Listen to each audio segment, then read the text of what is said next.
There are few veterans of Hollywood's golden age who are still around, much less still making headlines.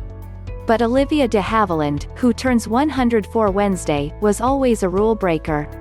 She's part of the current furor over Gone with the Wind, since she is the only surviving star of the 1939 epic. In 2017, she also sued FX Networks over her depiction in the miniseries Feud, Bette and Joan, from exec producer Ryan Murphy. After a series of appeals, the court ultimately decided against de Havilland.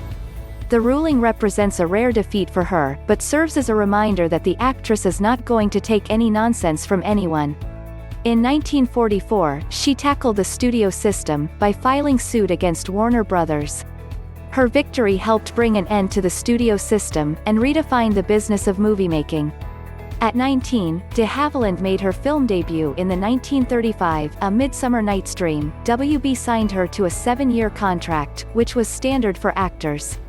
WB put her in such films as Captain Blood and The Adventures of Robin Hood, both with Errol Flynn. But she wasn't always happy with the studio's assignments and WB suspended her multiple times. When de Havilland's contract expired, Warner Brothers claimed it was owed an additional 6 months of work for the time off during suspension. She countered that the contract was for 7 years, not for the time actually spent working. Superior Court Judge Charles S. Burnell agreed with her, saying otherwise the contract was a form of peonage. On March 15, 1944, Variety ran the headline, "De Havilland Free Agent." That set in motion the system that remains today, when actors, agents and guilds could call the shots when making a deal. 4 months later, de Havilland went to court again, seeking assurance that she could work elsewhere without interference from Warner's. Again, she was successful. Her suits seemed risky, but de Havilland's career thrived.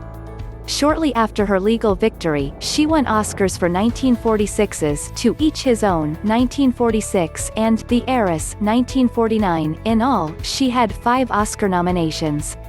She continued to work in films like The Snake Pit, My Cousin Rachel, Light in the Piazza and Hush. Hush Sweet Charlotte, among many others. She segued into TV work, with her final on-screen appearance in the TV movie The Woman He Loved 1988. In 1965, she became the first woman to serve as president of the jury at the Cannes Film Festival. 3 years ago, she recalled to Variety that at first she was intimidated, but as the only female on the jury that year, I did enjoy presiding over a committee entirely composed of men.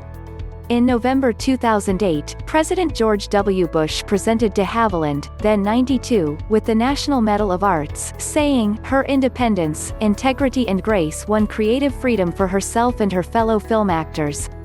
2 years later, she was appointed a Chevalier Knight of the Légion d'honneur.